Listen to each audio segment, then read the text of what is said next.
katotohanan, di mo alam. Sapagkat kung alam mo, hindi ka mangangatwira. Buhay ba ang Ama?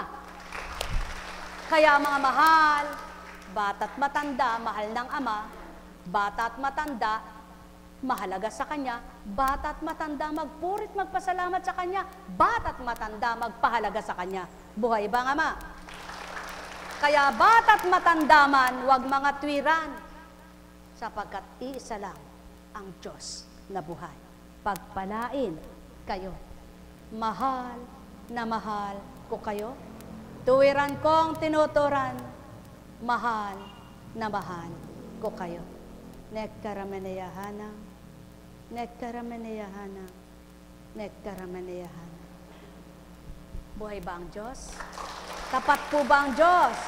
Totoo po ba ang Diyos? May sakit pa ba kayo? Ay, salamat. Wala na kayong sakit. Ede, ba't parang may sakit pa kayo? O, tamo, sabi ni Re, sakit. Alam mo, kung nakinig kang mabuti kanina, wala na yan. Wala naman yan kaya nga narinig mo ba ang mensahe? Kapag hindi makadaloy ang tubig, ano? Barado. May bara. Ang baga, nagkakatubig. Ang puso, maaaring umapaw ang tubig. Ano? Ang utak, nagkakatubig, kaya nagkakaroon ng hydrocephalus. Di ba?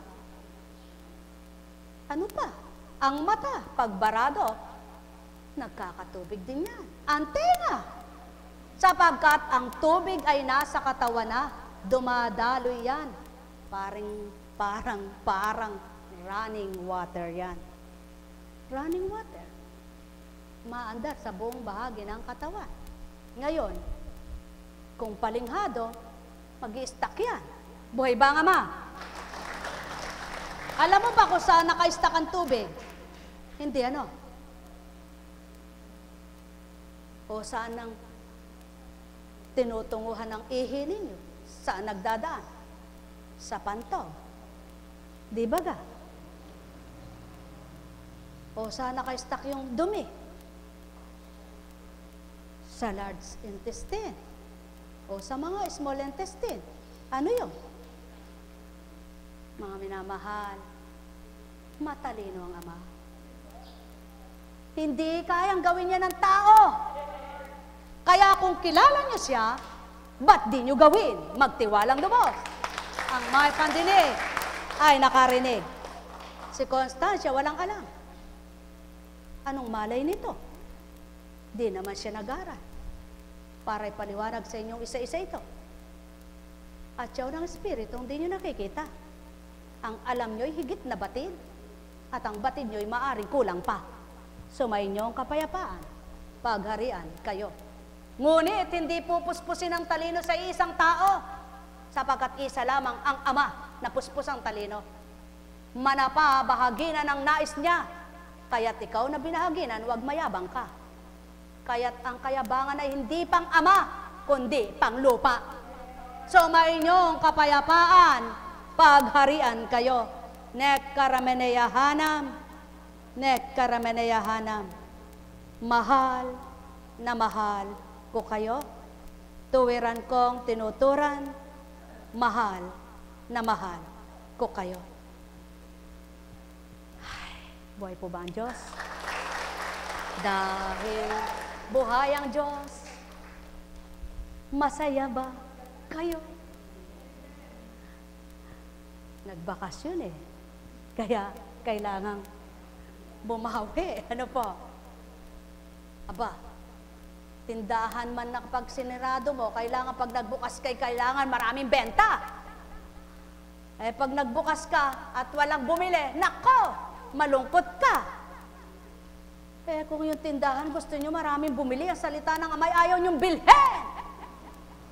Dahil wala kayong pambili. Hindi yan binebenta. Pinamimigay ng libre. Tumanggap ang may gusto, umangkin ang may pandama. Ang may pandinig, ay nakarinig. Sumainyong kapayapaan, pagharian kayo. O dakilang aking ama at ama nila, natagpos na't nairaos na yaong nasa't iyong layon sa kanila. Kung magkagayo nama, ang may pandama sa kanila'y nakadamang ang tuwiran, at ang nakakilalay tuwirang nasyahan. Kung magkagayon din nama, ang may pandinig sa kanila'y nakarinig, at ang nimarapat mo na ginusto mong sa kanila'y mabanaag, iyong pakikita ang lahat. Nek karameneyahanam, nek karameneyahanam, nek karameneyahanam. Buhay ba ang Diyos? Buhay ba ang Diyos? Ay, salamat at umulan. Kailangan niya ng palad. Biyaya yan sa tagarap. Buhay ba ang Diyos? Sabi naman ng ayaw ng ulan, eka, ba't kaya umulan? Ayaw mo man yan, at ginusto ng Ama, huwag mong sisihin. Buhay ba ang Ama? Manapa, kalikasay igalang, kalikasay mahalin, nang hindi mo tinatampalasan at di ka puutan ng Ama. Sapagkat siya lamang may bigay niyan at siya may likha niyan, maging sarili mong buhay. Kaya sa Kanya, manghawakan. Mahal na mahal ko kayo. Sumainyo ang kapayapaan sa pangalan ng Diyos Ama, Diyos Anak, Diyos Espiritu Santo. Magsihayo kayo ang may galak sa puso nyo. Matigib at masyahan kayong totoo na kung paano ang tigib ng pag-ibig, tigib ng pangunawa ay tinanggap nyo, pagpapalay, tamuhin nyo. Pagharian kayong lubos. Tayo na po, mayroon po kaming pwede